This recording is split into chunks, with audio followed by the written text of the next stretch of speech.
Yo, this your boy Gold Rush, aka Raiden Rush, the motherfucking sauce keeper. Y'all already know, man, I'm in the building. Soy sauce. Y'all already know who I'm rocking with. Dumb Out TV, man. Soy sauce. Japanese. What it is or what it ain't, I'm gonna let y'all know what I really think. This your boy Gold Mouth Short, and I'm gonna get straight down to business. I need everybody to go smash that like button, man. Smash that subscribe button, man. And comment on the channel. And if you really mess with me, man, go ahead and donate $1 to my Cash App. Magpromo, MAGPROMO. And I'm gonna keep bringing you some quality content. All I do is bring you the latest and the greatest news and information. You know, I got to put the disclaimer out because everything for educational purposes only, and entertainment. But I ain't going to hold you up too much longer. Let me go ahead and play y'all some new content.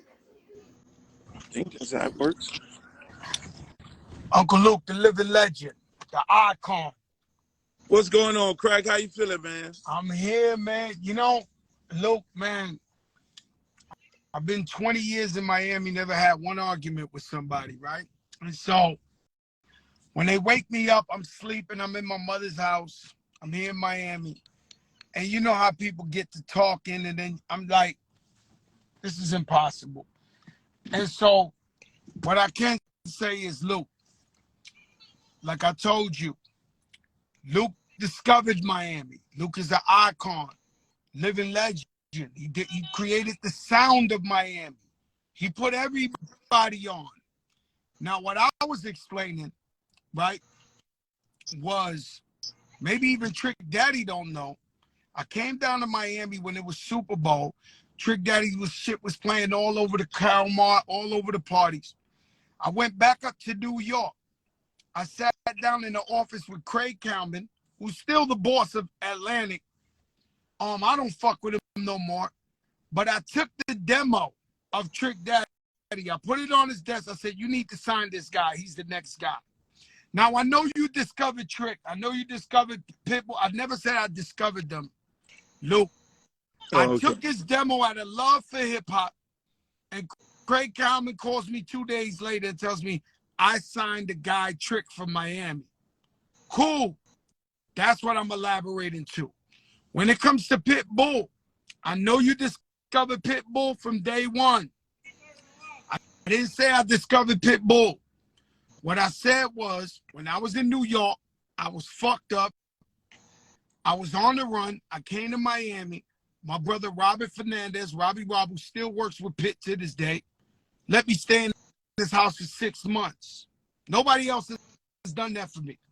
So a couple of years later, when Big Pun's double platinum, Fat Joe's platinum, the Spanish niggas is rocking, TBT is begging me for any Spanish artist in the universe. Robbie Rob steps to me and says, Joe, I need this favor. I walk in TBT to Brian Leach, Steve Gottlieb, and I said, this is the guy. This is the next one. Now they signed him. I never did business with Pitbull or Trick. I never signed them. This was all out of love. Everything I did was out of love. Right. And so when I say these things, you know, we've been around too long, Luke. We've been a principle. So when I go on record and I say something, I really believe it. I really mean it. Mm-hmm. And so I know it's always been love with me and you. I know it's been love with all of us. And so when everybody's telling me this and this and that, I say, yo, let me break it down to Luke and everybody, my side of the story, or my truth, because I'm telling the truth. Now, I know when it comes to Miami, you discovered Pitbull, you discovered Trick Daddy, you put Khaled on your radio show, the first main radio show. I don't deny nothing. You was king of Miami when you first came out. You understand? Right. I'm not saying that. Miami's my home for 20 years. I've received nothing but love, and I got nothing but respect for everybody in Miami. But I believe this time 2 people are right. I believe 2 people are right. And that's it. I just want to come on here and say my piece, brother. Yeah, man. I appreciate it. Just like when we had a conversation, you know, and that's why when I did the post, you know, my father was telling me about it. at it, and I look at context at the whole thing, but at the same time, shit. But Sheesh, man, y'all heard that, man. Let me play y'all a little bit more of the clip, man. And y'all get in them comments and let me know what y'all think about it. Just chill. you know, when I put the post out, I did I said, hey man, I love this dude. You know, I fuck with this. You know what I mean? Shit, man, you go way, we go too far back. You know, Mm-hmm. and that, we've been back where I done been in New York in situations where I done came to your spot and you had to put down on some, you know what I mean? You know what I'm Yeah. saying? We got history, we got too much love, and that's why I was kind of taking back. But then, just like you said, I was like, Pitt, when I got Pitt, you know, it was because there was Big Pun and Fat Joe, these Puerto Rican artists, you know, doing big numbers and shit. Like, look, man, I'm gonna have a you know, because I'm here, you know, and so we did records and all that, and we put him on, signed him up and all that. Like I say, after I burned out on the music business, and then he said, man, I want to go do some things, and I don't know what happened after that. I know he went with and Teach and all my guys, but again, just like we don't know what happened after. Same thing with Trick. You know, I was in bankruptcy, so if I did record with him while in bankruptcy, trying to get all my trying to get clear of all the samples and everything. So I did record with him, and I was able to do it. And I was on Island Records at the time, and I said, "Hey, Trick, we're gonna do this." And then when I get in, we're gonna. But it took too long. He ended up signing up, from my understanding, with Slip and Slide. So they then ended up on Atlantis. But again, I say all that to say, you never know what happened and how things transpire after people be with you. You know what I'm saying? Deals get cut all the time. And there's always people who look out and people who put down and people who introduce. So yes, you're right. Both of us, both of us are right in this situation, because at the end of the day, you know, once they left me, what happened, who did what, how did it happen, but everybody became successful, and then nobody becomes successful without people, you know, co-signing and co-signing things. So, you know, I'm glad we're able to get on here, conversation. Uh, Yo, Luke, man, we got nothing but love and yeah, respect for you. You're a fucking icon, living legend. You went up against the Supreme Court. Come on, man, Luke. You know, man, since the day I met you, I done gave you the salute. Every time I see you, I salute. Every yeah, time I see you, for me to front on Luke is to be fronting on myself, fronting on hip hop. I'm not crazy. I know what it is. I was just speaking a little bit of my truth. And of course you put on the whole Miami. Of course you discovered everybody. yeah. I'm mad at the interview guy, because the interview guy, he was so overwhelmed by the conversation you were having, which was a deep conversation, because I learned some stuff that I didn't know. You know, I Mm-hmm. didn't know about the funeral and all that. And I'm gonna be honest with you, I stopped looking at it at that point because I didn't want to hear. I didn't want that. That was deep for me. You know what I'm saying? That was real deep for me. And I'm like, man, these people love each other and families and all that. And so that's when I was like, man, you know, that was deep. So like, just like you say, man, I ain't got nothing but love for you, man. We love each other. You've been down. That's right. You know, shit, man. You show love to the kids. Y'all do the things in the park. I mean, you really, out of most people, you really are loved here, and you embrace the place. You know, the Mm-hmm. culture and all aspects of it. And so, man, shit, we straight. You know, we ain't never gonna have no problem. It's all love, boss. All right, Luke. God bless you, man. Thank you for the love. Okay, man. You have a Peace. good night. Okay. Peace, brother. All right. See, that's how it should work, people. You know what I'm saying? You never know. That's how it works. That's how it should work. That's how, you know, before people go to getting guns and all that because of misunderstandings and going to parties and acting crazy and shit, two grown ass men. And this is a teachable moment for This is a teachable moment for hip hop and for us as a people, our culture. Everything don't result into an argument because misunderstandings should not result into arguments. You know, they should be able to be, you should be able to have a conversation and talk your way out of it. You know, like I say, when I discovered Trick Daddy, Trick was in jail, got out of jail, Pops say, man, look out for my son. Trick Daddy ended up living with me, and he ended up in a battle. Trick did a battle. He outdid Red. Him and Red was the final ones in the Pac Jam Team Disco. And Trick won the battle, and I said, whoever win this battle, I'm gonna do a song with him. And I told Trick, man, even though you living with me, because he was living with me, we were actually living together. I said, boss, even though you living with me, you know, you still ain't gonna be grandfathered in. He won the battle, and we ended up doing records, and that's how that started. I got jammed up in the, you know, in the all these bankruptcies, all these samples I did, and I didn't want to sign him because if I'd have signed him, he'd have been property of the state. Then Trick would have ended up on some joke record label, you know, like some of the other artists. So I preserved him. He ended up signing up with Slip and Slide Record. Great career. Love him to death. Same thing with Pitt. It's like I said, I wanted a Cuban artist because I was from Miami. So I went and found Pitt. I told Julian Booth, he was my A&R guy. Julian, Big Teach, Jeff Sanchez, we need to find a Cuban artist. I don't give a fuck what y'all do. Don't even come to the fucking office.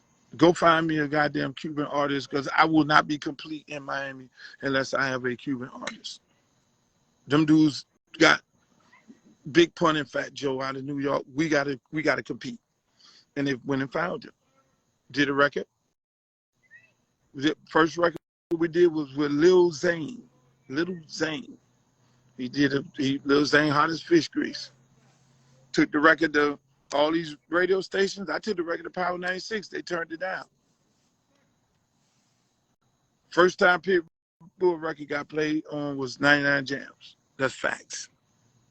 Because I was amazed that I just knew Power 96 was going to support the record. But that didn't happen. But later on, Power 96, DJ Laz, everybody, because the PD and the MDs, they was all scared that DJ Laz, you know, because he was the guy doing music here, they thought Laz was going to feel some kind of way if they put on another Cuban artist from Miami. That's facts. And DJ Laz was the main one, embrace Pitbull. And same thing, man, our culture, you know, one thing I'm going to defend history anytime. If I see anything that may be misconstrued or misunderstood, I'm going to defend the history of us because, you know, some people try to rewrite our history. You know, in this case, Fat Joe ain't trying to rewrite our history. He went and, you know, worked with these guys after the fact, and that's how it works. That's how the music business works. You know, and then you respect that. Because once they leave you, then now they got to kind of get a deal and start a whole nother thing. So however that went, that went. You know, however that went, you know, however that went on, I guess it went on. You know, I don't know. I don't keep up with whatever happened after us. But that's why it's real important, you know.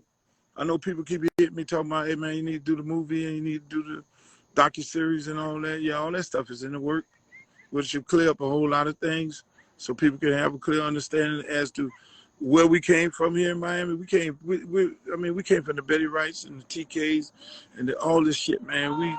The Disco Ricks, you name it, Rick Ross's, man. I got Rick Ross' first CD when he was standing outside of the flea market.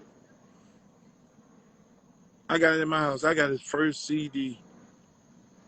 And so when I see these guys and I see people attacking these dudes, man, you know, same thing with DJ Khaled, man. DJ Khaled was on Mix 96. Khaled was on Mix 96. I heard Khaled on Mix 96, bro.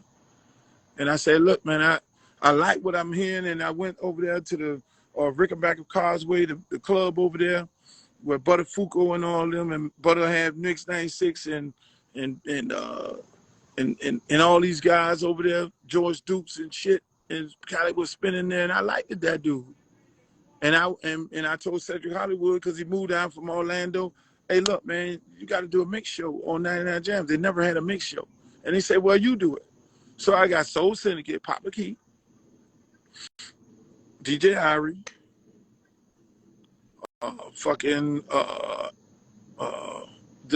we had DJ Khaled, we had Uncle Al, God bless the dead. We had you name, we had Papa Key. All of them was a part of Soul Syndicate. So we had a combination. That's how them guys got started off of that show. You know, quite a few times they say, look, you gotta tell Khaled to be quiet. He too loud. He too this. He too that. Khaled don't even know that. He probably looking at this shit right now. Every time that I was off the air, every time we were off the air on a Friday night, it was because the people at 99 Jams wanted to suspend Khaled. They did not want him on the air. He probably don't even know this right now. And I say, he goes, I go. I'm doing this shit for free. I'm just doing it for the community, breaking new artists from Miami. So I'm not getting paid for this shit. I'm not no radio dude. I'm just doing it for the culture. And every time you wanted to suspend him, I then took off. I said, well, I'm suspended too. Because he's going to be on here. He go, I go. You don't even know that. Probably just learned this shit right now. There was so much hate for him. But eventually they end up embracing him on the radio. So it's a lot of things, man. But our history here in Miami, man, our history, you know, is a deeply rooted history. You know, yes, we have a lot of folks move down, a lot of people come down. You know, we show love to everybody. We love everybody. We're a welcoming city. You know, we're a welcoming city, and most people who come here, they embrace the culture and they respect the culture. You know, and I love that. So I just wanted to get on here. You know, I asked Trick to come on. I don't know where he at. You know, that dude there is always late. But I'm the main person that I'm happy that came on is Fat Joe, so we could clear the air up. You know, I love Joe, love Pun family, love all of them. You know what I'm saying? Love Trick, Khaled, Trina. You know, I'm always be the protector of Miami. You know, because we really don't get as much respect as we should. You know, Ross is doing his shit. I love the City Girls. You know, I love what DJ Nasty is doing. I love Blue. I love all these people. I love every artist down here because I understand the struggle, man. I understand that shit. You know, I love Greasy. I love, you know, you name it. You know, I love all these dudes, and I want all these dudes to win. And so, again, I feel like I'm responsible. So when we, you know, when there's confusion with our history, I'm always going to speak on it. If there's confusion with our history, I'm always going to speak on it. You know, yes. You know, we you know, no, we don't have a trap museum. So you don't know our history. Maybe that's my calling right now, to go and fucking do a museum so people can understand our rich history. You know, we got DJs that, you know, paved the way, and we did it different. You know, we have history.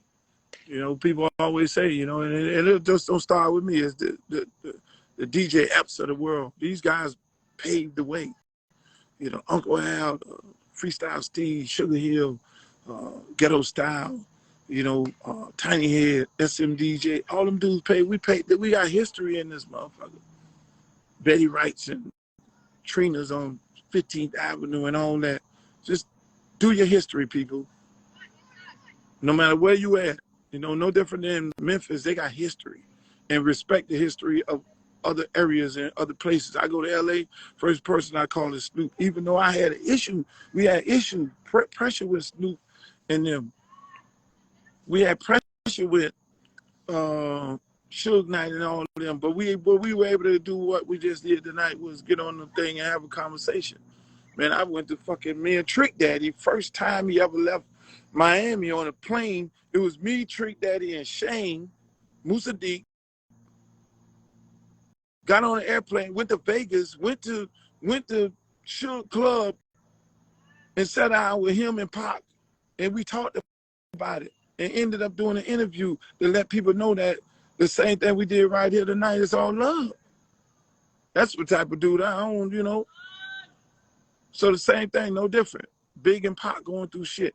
You know, I'm get on the plane, go get big. Big. Let's talk about this shit. You know, so that's the type of person I am. I'm a voice of reason. You know, I don't be getting on, like I say, I don't get all up in the videos. I don't do all the wild shit. I don't be at the parties. You see me, I'm low key. I'm out there right now with my son watching baseball. This is what I love. But our history is what it is. And one day it's going to be televised. And people will get to know Miami for more than what they think it is, which is these palm trees in South Beach. It ain't us. And one thing I can say about Joe, he understands both sides. And so, again, I don't see my son on here, so I'm gonna let him. I'm gonna end this live, and hopefully you guys have a great weekend. Go.